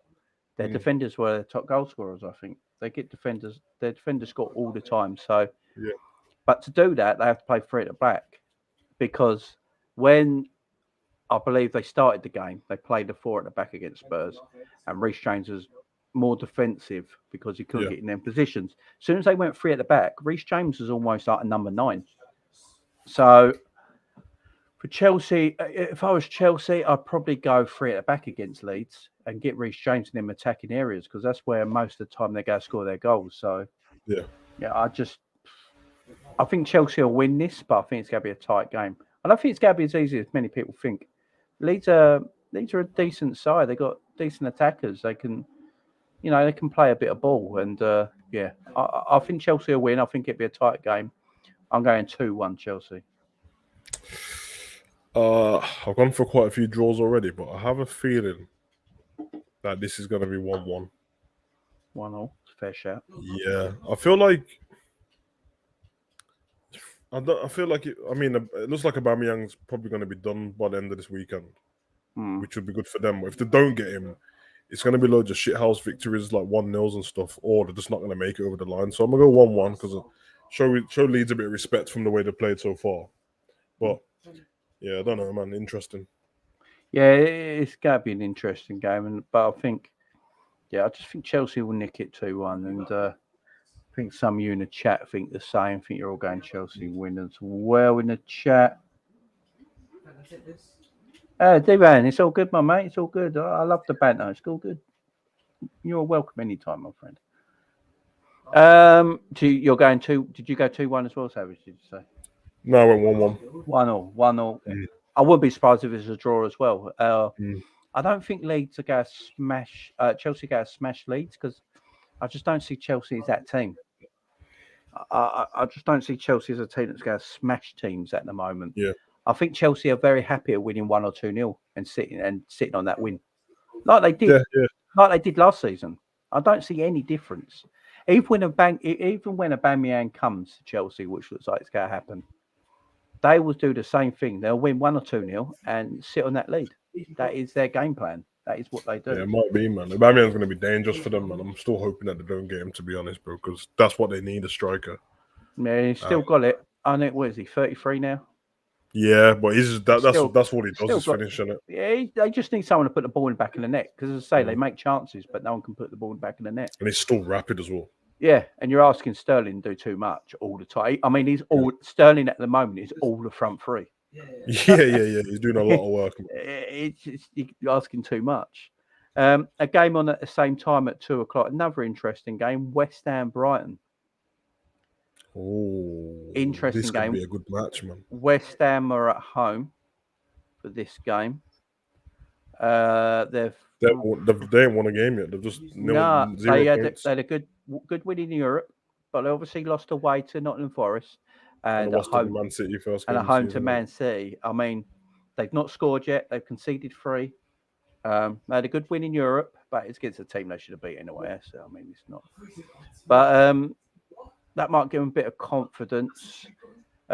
Schumacher hasn't really got his feet under the table there yet, but to be fair to them, it's one game because the first game they introduced him like I think he probably needs to start this game. I would have thought, but Brighton on the other hand, Brighton love playing away from home. You know, they're the Max Branning of football, aren't they? Like playing away from home, and they're very good. I'm not going to disrespect Brighton. I think Brighton are a very good football team. I've said it. I think only Man City are a better football team on the ball than Brighton in the Premier League. I've said it for a while now. Don't disrespect our club, bro. The third. They can't play better football than us, bro. I don't know. I think they do. They pass the ball around. It looks nice and that, but they don't play better football than us, bro. I'm not sure. I think we're just more impactful because we've got better up front. But I do think Brighton are very, very good on the ball. Extremely good on the ball. I'm going Brighton to win this. I'm going Brighton 3-0 as well. I'm going Brighton hand. I don't think West Ham score. Yeah, I'm gonna go. It's a hard one because in the game against Nottingham, Bowen and that didn't play very well, man.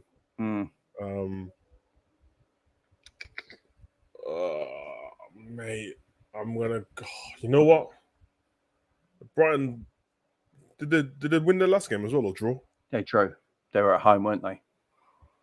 They always draw. They drew 0-0 to Newcastle at home. Yeah, which ain't a terrible result. And Newcastle were a decent seed, so 0-0. 0-0. It's got that sort of game over it, ain't it? I mean, big up Ant. It's 2 a.m. in Turkey in Antalya right now. Big up Ant. Come on. Pissed out of his head. I think Cavs in Ibiza as well, isn't it? And Cavs in Ibiza doing his Love Island induction. So stealing people's answers, isn't it? Everyone's away. I need to get away, I tell you. Once Penny's all healed up, we are going somewhere. I don't care. Yeah, man, definitely. I'm going to get, I fancy Brighton. Anytime Brighton are playing away from home against a team like West Ham, are saying, I really do fancy Brighton. I think Brighton are going to have all the possession. I think West Ham might try and play counter-attacking football on Brighton. Yeah. I think they might sit back a little bit. They allow Brighton to have the possession and then try and use Bowen down the channels, getting the ball up to the top man. I think that's at West Ham's way West Ham beat because West Ham can't play football against Brighton because Brighton will just play them off the park. So, to be fair, West Ham might just try to bully them, to be honest. So they've got some big players, bro. So. That's what West Ham do. They might look for set pieces, corners, free kicks. Yeah, so checking. Cresswell's got decent delivery. Gets who checking in around the box. Declan Rice has got decent delivery. So, if they're looking for that, it's definitely going to be a fun game, man. Yeah, it's a shame it's not televised. But I'm going to go Brighton because they're away from home, and I've always fancied Brighton when they're away. I don't want to go for 0-0 again, so I'm going to go 2-2. I'll go 2-2 on this one. 2-2. Got some 1-0s. Brighton need a goal scorer badly. Yeah, Welbeck's just signed a new contract, hasn't he? Yeah, the problem with getting Danny Welbeck signed a new contract, and he sort of took the piss out of Fabrizio Romano. Yeah, I saw it. Loved it. Danny Welbeck is playing decent at the moment. So, Welbeck's never been shit, man, but he's always injured. Yeah, he's a decent footballer. He's got talent, and he suits Brighton. He suits them to a ground. So, you know, they do need a. I always said it. If Jamie Vardy played for Brighton, Brighton would be a top 8 team. Yeah. But yeah, Brighton. I'm going Brighton. Brighton Trossard, was man. good. Trossard's on it, bro. Trossard's a decent player. Yeah. I like Trossard, Belgium international, very good player. Mm. I can see him playing at a higher level in Brighton as well. Yeah, I like him. He's good, man. Trossard, Pascal Gross. Got some good players, man. Yeah, definitely. Big up, Ant. Yeah, Penny's operation went really well, mate. It's just like in the early stages of things now. What I will be doing, guys, is I will give you an update soon, next week probably. And what I'm going to do, I'm going to show some pics, but I'm going to show them and take them down so they don't stay, if that makes sense. So you guys know, because I know you guys have all been very, very interested in Penny's situation, and you're always talking about it, guys. So yeah, I'm gonna do something next week, and yeah, she wants to say hello to you guys anyway, so she might even make a little appearance next week. You never know. From her hospital bed, she might just say a little hello to you guys. So yeah, she's doing well. She's in traction at the moment with her neck, so they pulled at her neck. I mean, she's sitting in her wheelchair with her head up straight. It's amazing. Made me like brings tears to your eyes. And in the bed, she's got traction on her legs, so they pull her legs and they pull her neck. But it's where she's never used these muscles here before, because it all lays on their ear there. It's really making her sick. So she's been sick a lot every day at the moment. They're trying to keep her sickness down. So they keep giving her morphine, and then morphine makes you sick, don't it? And it's just all a bit. It's trying to find the right thing, but yeah, she's doing amazing. She loves it. She wanted this operation really badly. She just wants to be a girl that has a normal life and play with her mates, and no one looks at her weirdly and things like that. So yeah, it's only the early stages though, guys. So yeah, a few more weeks to go and she'll be home, and hopefully we can all settle down for a bit then, and she won't have no operations for a few years after. So yeah, but thanks everyone always asking about her. I really do appreciate it. Do we get a prize? Do we get a prize for correct news? If you get, want to give out a prize, and then everyone goes and guesses the same thing on the same weekend. Yeah, if you get it, or I'll make you a moderator or something like that. There you go. Jamie, who you think will sign Masas Casado? Is that the geezer we're after? Yeah, it's a bit. The only thing I'm gonna just make my statement on it, and then everyone, because I'm so bored of Liverpool's midfield now. Like, I feel like the more like rumors and more stuff keep getting spread, it makes our midfield sound worse than it is, because it's like there's a panic for everyone and all these names, and like, let's be honest, names are getting pulled out of everywhere, just like random names. So it makes us seem like that. I care because it's Liverpool, but I kind of don't care because I'm like, whatever, innit? Like, the transfer window can close now for so I can just get on with the season. So I don't know, man. I was thinking that the Sander Bergman might have been more likely, and I mean, I don't know. It's kind of funny one though, innit? Because I remember Klopp mentioning before about like the midfield that he wants, and that he described him in it.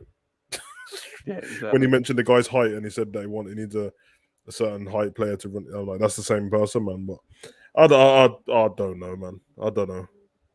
There you go. Jay, Hugo, you can watch 4 episodes of Dream Team on YouTube once to watch along. I tried to find, when I sent Jamie the thing, I had to send it on Daily Motion because the YouTube one in order, bro. Daily Motion. God. Do you remember when Daily Motion got everything on it, bro? Yeah, you can watch certain stuff on Daily Motion. There we go. There they are. Beautiful Hartshire stuff. It's funny, innit? Because we're back in the day when you watched it. Hey, come on. Back in the day when you watched it, I was like, yeah, Hartshire United. When you see the badge now, I'm like, that badge is terrible, bro. It's yeah, look at it again. Hang on, where is it?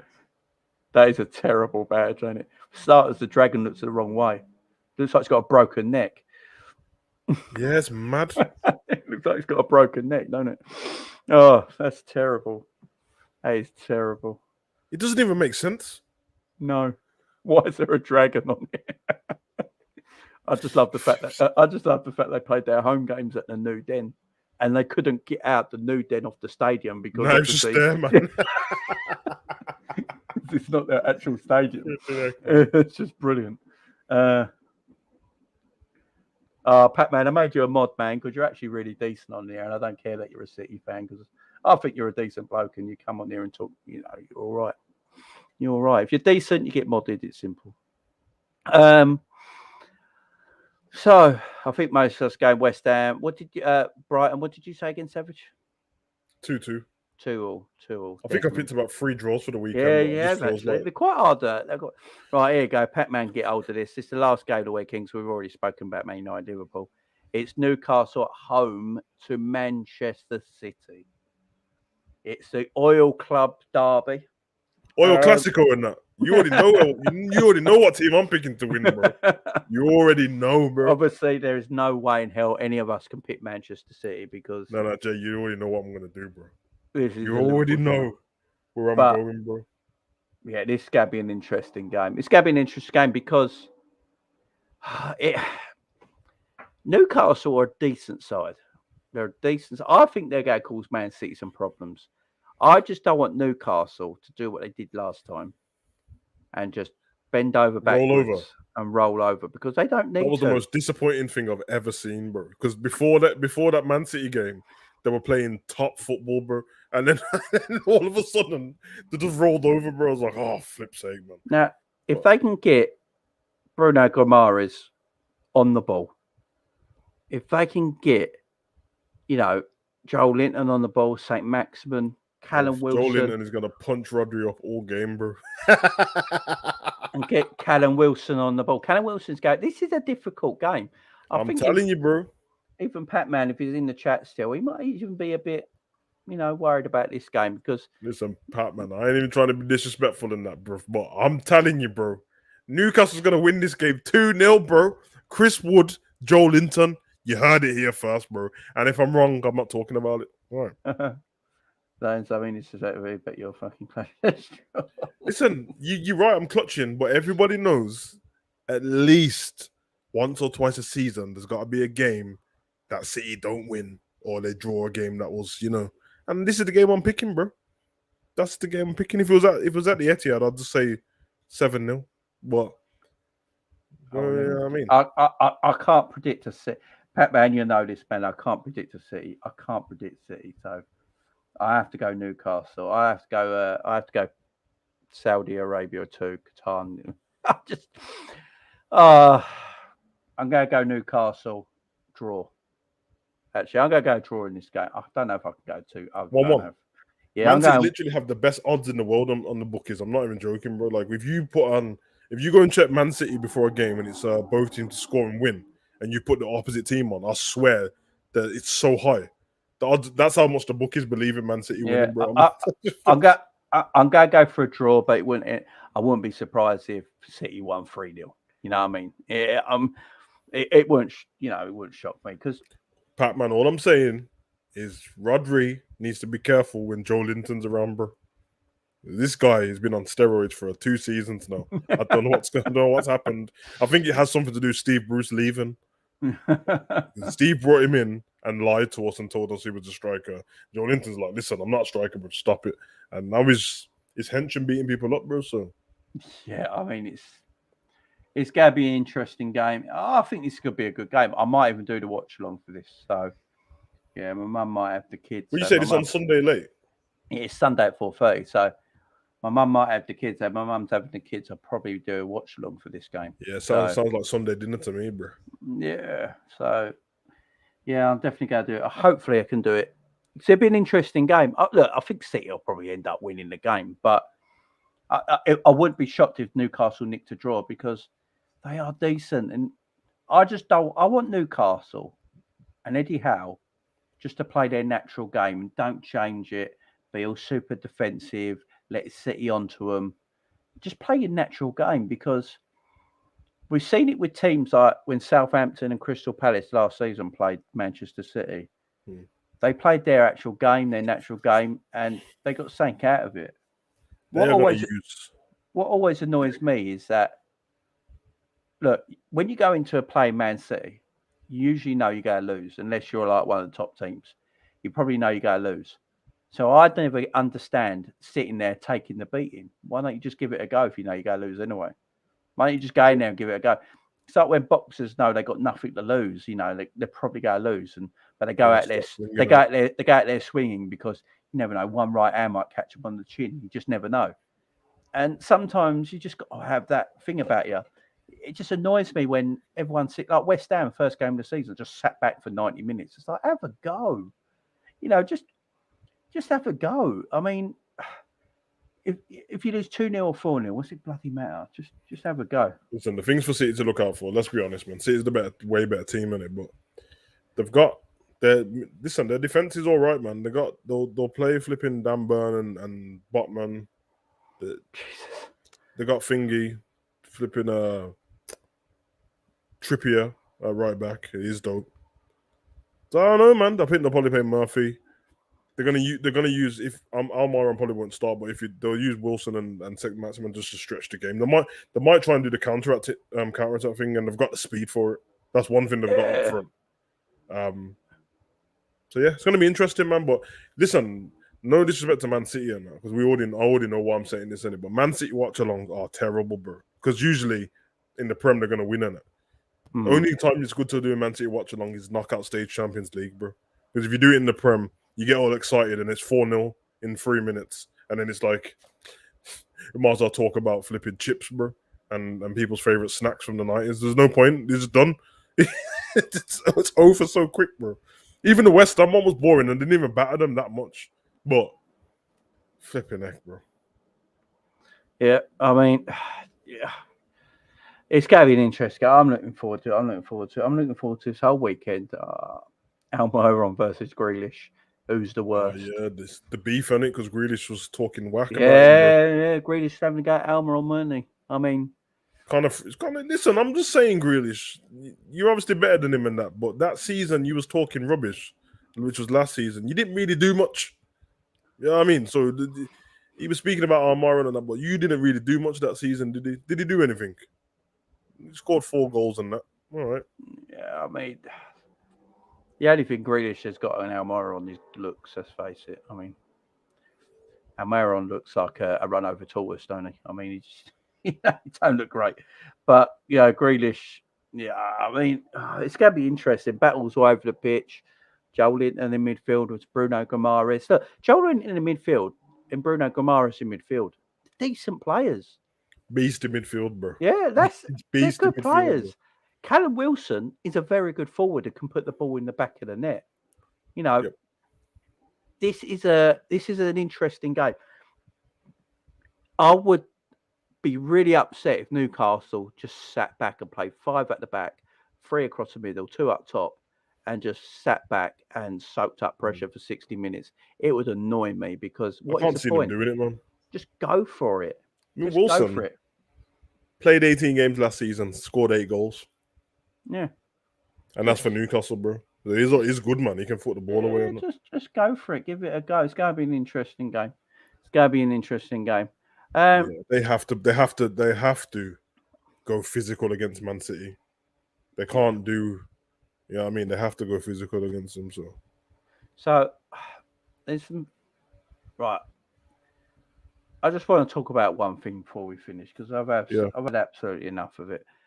So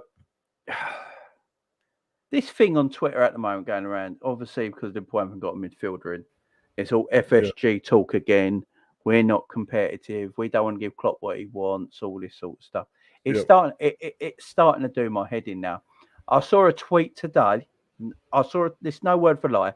I saw a tweet today, and he's got a big following. This person on Twitter, and he said, if FSG gave the money to Klopp like they should be doing, Klopp would have 3 to 4 Premier League titles by now. Oh gosh, man! How does he know? How do they know? How can you go right? He's going to get this player, that player, giving all this money. I think it's the Man United thing, because of bought thingy. They basically said if FSG spent the money like Man United have, by the way, Glazers ain't spent no money; it's come out of the club.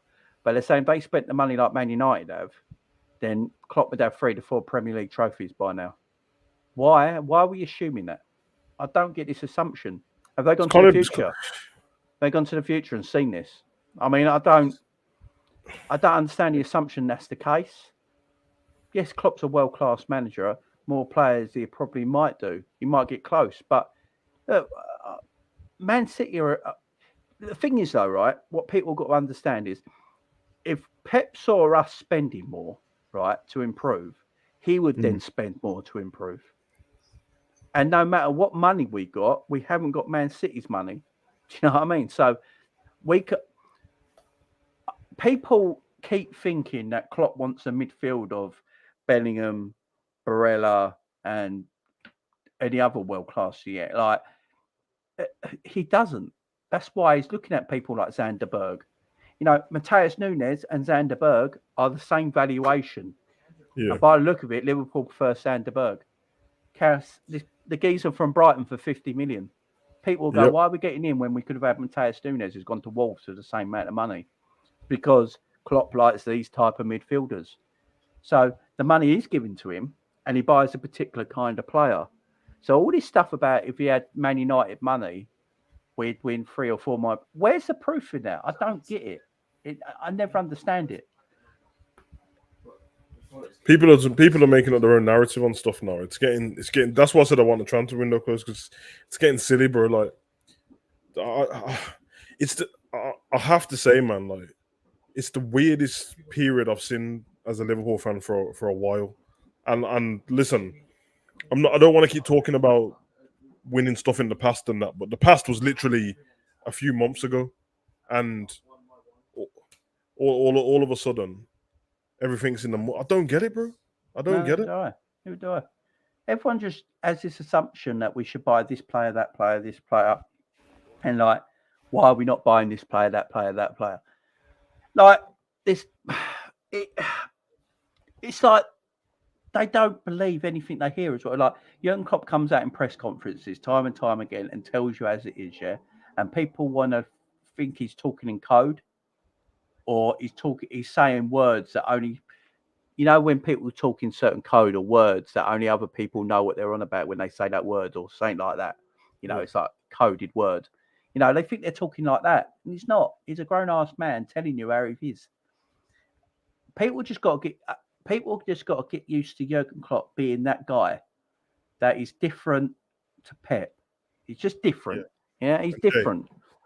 The one thing me and you've said time and time, he's been like it the whole time, bro. His whole career, wherever he's been. Yeah, exactly. All this new thing because everyone's annoyed about everything. So if Klopp says anything and it sounds off, like all of it, people are telling him, "Oh, yeah, Klopp said that there's witches and stuff." I'm like, bro, watch what he said, you idiot. It's just stupid. And I'm like, you're just annoyed. I've seen people annoyed at Klopp, annoyed at FSG, annoyed at Pep Linders for some reason when you don't even know what's going on behind the scenes. People saying all the different. Read the damn book, man. Why is Pep Linders getting so much press on that? He's actually not. He's actually not getting that much press. He's getting press in the Liverpool Echo, which is the Liverpool paper, Liverpool TV, which is Liverpool, Liverpool.tv, which is the website, and then the Liverpool FC YouTube channel. What do you think it's for? That's what it's for. Yeah. People are acting like he's in the Daily Mail with his face plastered all over it, bro. It's ridiculous, man. It's absolutely ridiculous. It's getting silly, man. So this is this season, yeah? This is this season, the Premier League spending the 2022 summer, yeah? So people are going, this is what it is. I won't give the bloke's Twitter out. It's actually above this, right? So I won't, he's quote tweeted this, so I won't. But he's looking at that and going, like, it's a disgrace and all that. You know, we've spent, where is it? We've spent 73 million and recouped 71.5 million, which has a net spend of 1.8, yeah. Man City have a net spend, by the way, of minus 63. They've spent spent 104 million and made 167 million this summer, right? Beautiful stuff. Hand us the trophy about the net spend. Big up, Pac-Man. Right, and he's going on about this is always the case with Liverpool, yeah. But what I always say is, I say this time and time again. Why does it matter how much money you spend? I don't get it. Doesn't matter. If you get a quality player in your squad, you know, you got your Salahs, You got your Luis Diaz, you got your Van Dijks, you got your Allisons, you got your Robos, you got your Simicasses, your Matips, your Canates, your Thiagos, your Fabinhos. You know, you got these sort of players in your team. If our net spend is 2 million, does it matter? Really? Listen, this is a thing in the world now, but in the context of football, everyone's got platforms now to have an opinion on stuff in it. I'm not complaining. I have a YouTube channel, I have Twitter, and that you have it as well. So, not saying that no one should be able to speak, but when people are speaking on certain things, how about just like go research a bit first on it? Yeah. Like, this is the business side of football, and everyone's saying they care about the football on the pitch, but then everyone wants to talk about the business side. And if you want to talk about it, that's fine. Just go and work out how business is done, and like the net spend's low. It's like 1 million or something like that. That's great business. Yeah. If you're a businessman, why would I want my net spend to be way more than that? What's the point? Yeah, why do I want a 200 million net spend? That makes no sense in business whatsoever. Look, Pat-Man's a Man City fan, yeah, and City are great business people. No matter what people might think how rich they are still great business people. They never went after thingy that Brighton because 50 million was their top whack. They could have Man City could have paid 65 million for him if they wanted to. Of course, but 50 million was their top whack. They didn't want to go above that because they didn't think his valuation was worth over 50 million. So they didn't go for him. So, what team do you support, man? Let me call them a fan base snowflakes, bro. It's state what team you support first, bro. It's mad, you know what I mean? I don't understand this thing. And like, have you noticed that there's no Glazer talk the last 24 hours, by the way? Yeah, because the broadcast, I told you in camp this was going to happen last week. We're going to buy someone, it wasn't sure. But they tell us that they're pissed off that their owners don't put their own hand in their pocket, yeah? Well, they haven't for him either. It's just come out of the club money. By the way, which is what every club wants to be. Every club wants to be self-sustainable. Every club. Man City eventually will be self-sustainable because the amount they're winning, the growth they're getting, the revenue they're getting, and they're going to get more fans the more successful they are. Eventually, they will be self-sustainable where the owners won't have to put their hands in their own pocket anymore. They've even come out and said that's their goal, you know, to be self-sustainable. Everyone wants to be self-sustainable. If you can spend 200 million every summer, but you're making double that in revenue and costs and stuff like that, does it matter where the money comes from? As long as your club is afloat and everything's paid for and you're not in that much debt and stuff like that. What does it matter if you're self-sustained? I never understand. I'm looking at other clubs, and when everyone's talking about FSG, I'm like, I went Old Trafford not so long ago, bro, and that stadium is shithole, bro. You know what I mean? It's terrible. Man U fans will tell you that themselves. So you think I want all them problems with my club, but then we can spend money on the pitch because that's exactly what's happened at Man U. No money's getting spent anywhere else but on the pitch, and on the pitch they're doing terrible. I'm just saying, like, I keep telling Liverpool fans this, bro. And obviously, I'm a Liverpool fan, but the fan base is a bit mad. All of the stuff you threw at City about oil money and all this spending and buying trophies and that, you can't be saying that and then having the same conversation you're having now about FSG. It's one or the other, bro, because you're basically saying, without growing FSG, we need new owners in who are going to splash money and all that. I don't know where you think billionaires get their money from, but they ain't all some, you know what I mean? So chances are we're going to get someone in, some prince or something like that. You know what I mean? Who's paying women so we can go toilet on them, and you want that because that's what's happening. We know that's what's happening, bro. People are using women as flipping real toilets and that, bro. So if you want that in your club, that's fine, bro. But just stop talking whack to Man City, and if that's the case, bro, I don't want to hear anyone argue with Man City fans from now on. Don't mention money to them at all. Just mention what's on the pitch. That's it. And what rival fans will tell us, right? What rival fans say about Liverpool when Liverpool moan about money and they're not spending enough? Rival fans bring up how much Liverpool actually spent. Yeah, Liverpool spent a lot of money. Only because we've recouped a lot of money doesn't mean we haven't spent a lot of money at the same time. Now, and that's what rivals always say. They're like, oh, did Allison come for free? Did Van Dijk come for free? I mean, we broke world records for both of them.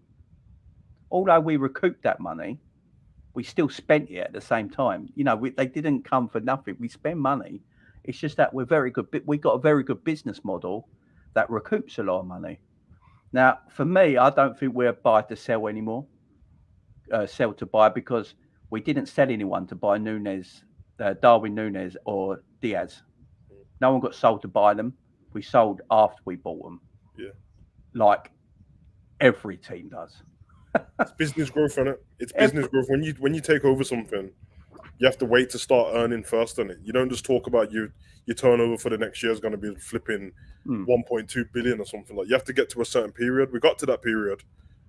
We won the Champions League and the Premier League. It brought in more revenue, brought in more commercial stuff, sponsors and everything like that. We was able to fix up the stadium, the training ground, and then that's what happens, man. And then after that, you move on from there. But like I said, man, it's like there won't be a Man City fan out there who can remember me saying anything to them about their money, bro. I just don't. There's no point, because I know, one, I don't own the money at our club. So if FSG ever decided to start splashing money, what have I got to hang on to then?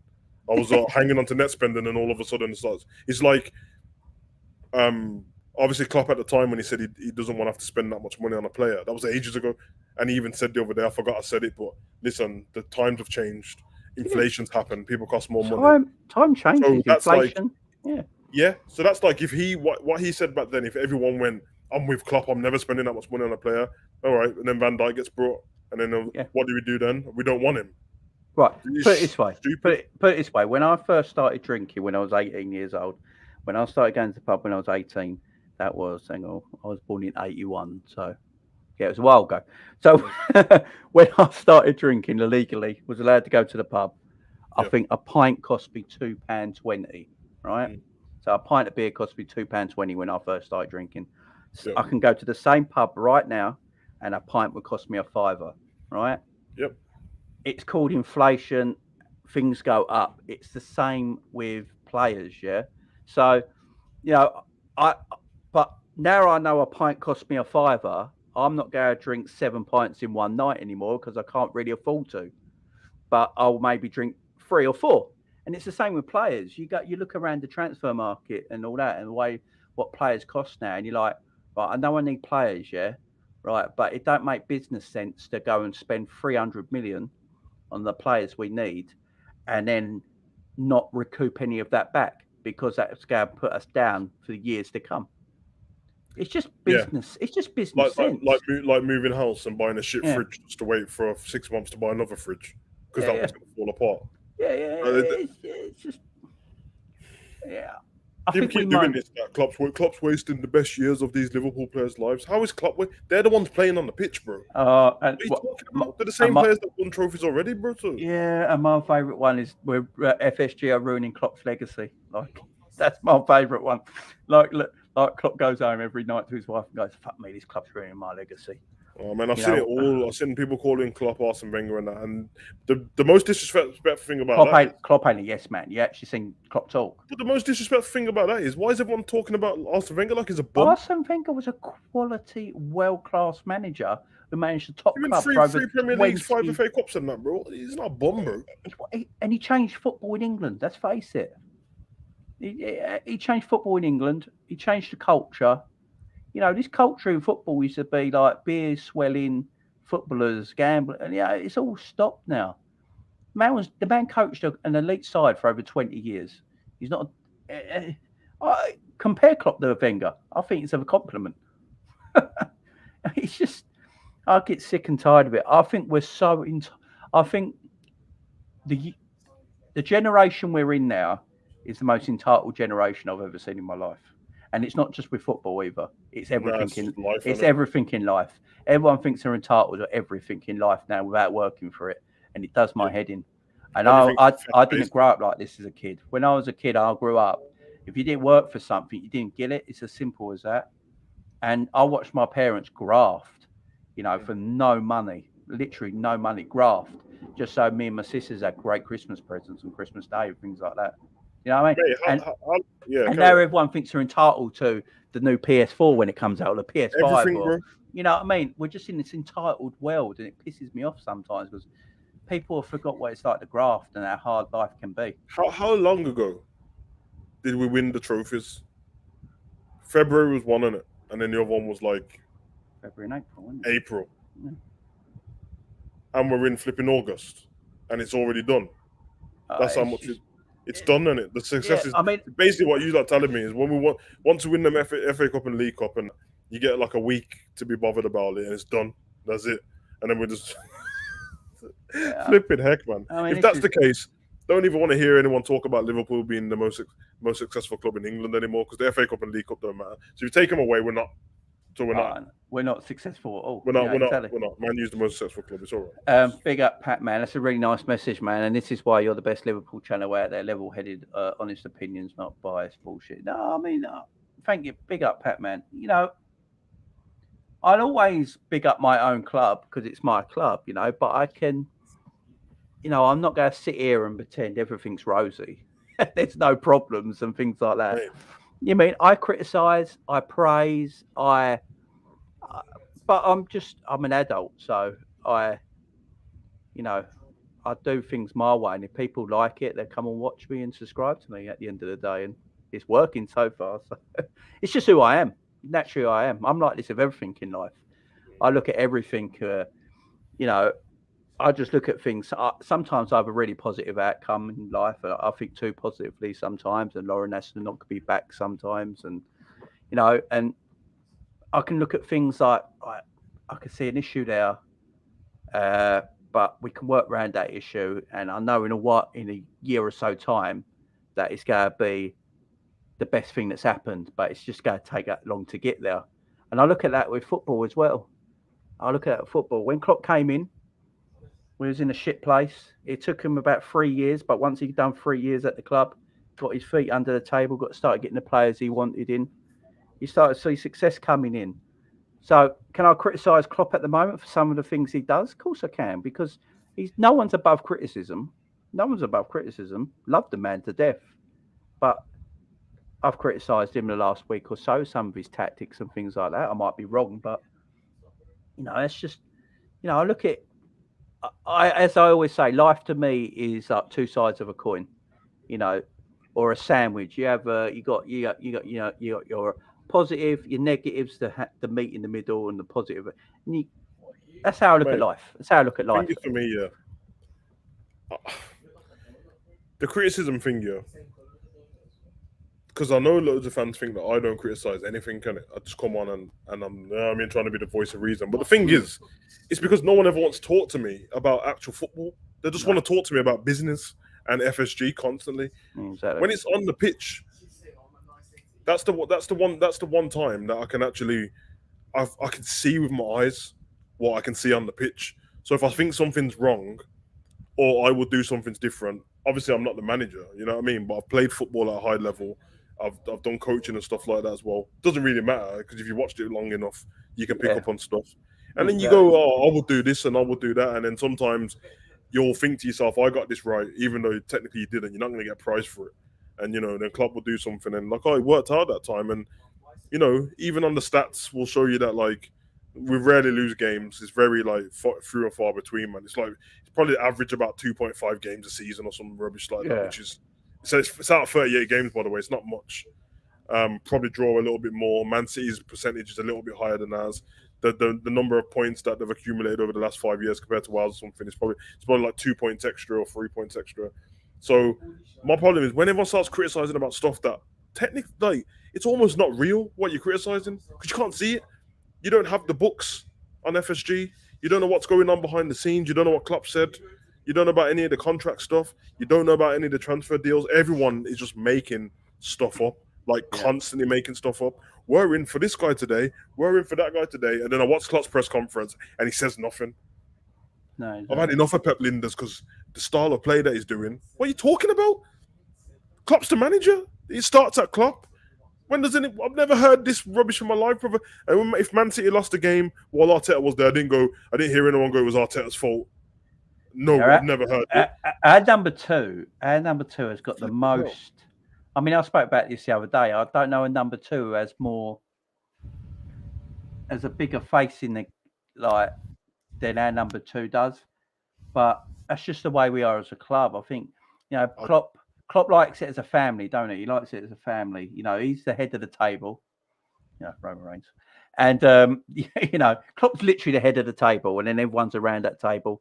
Pep Linders is his number 2. He lets Pep have a say.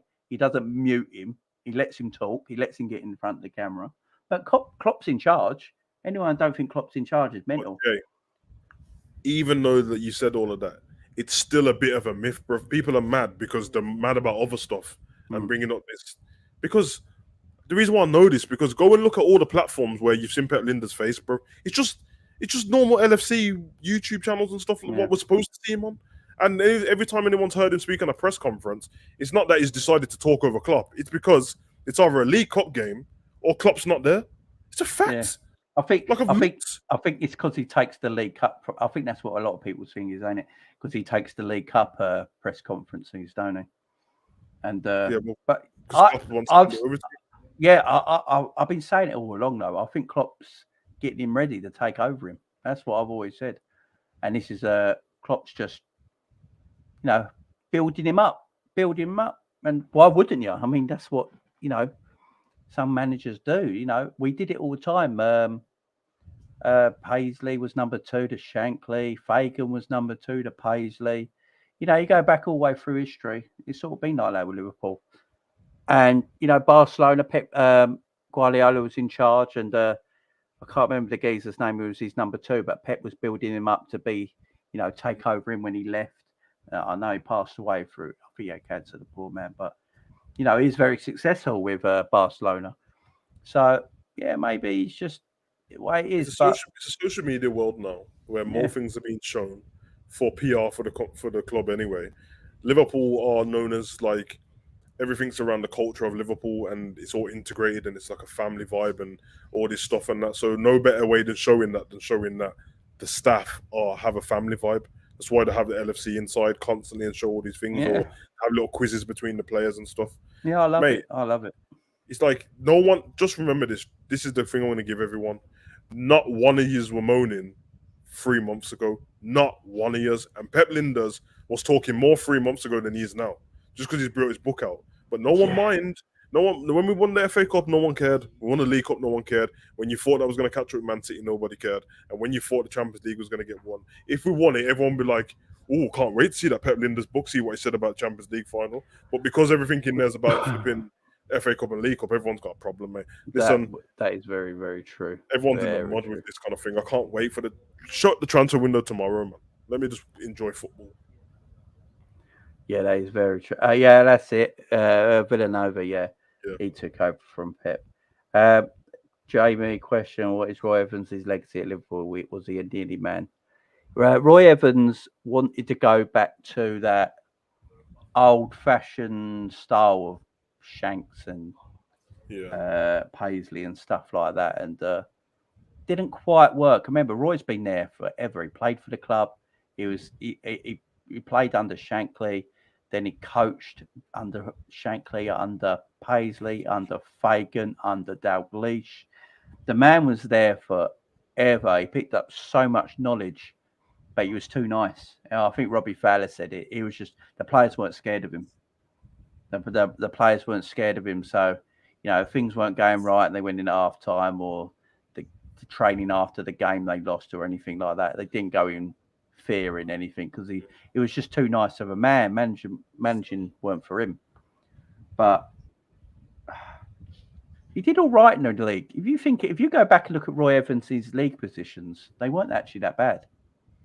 He would have actually played. He would actually have played, I think, the two of the seasons he was in charge, would have actually played Champions League football in where he finished if it was then, because of top four now. If that was back then, top four was back then. We'd have played Champions League football twice under Evans in finishes. Yeah, that was the first Liverpool manager I remember properly, to be honest. And I just remember him looking sad all the time.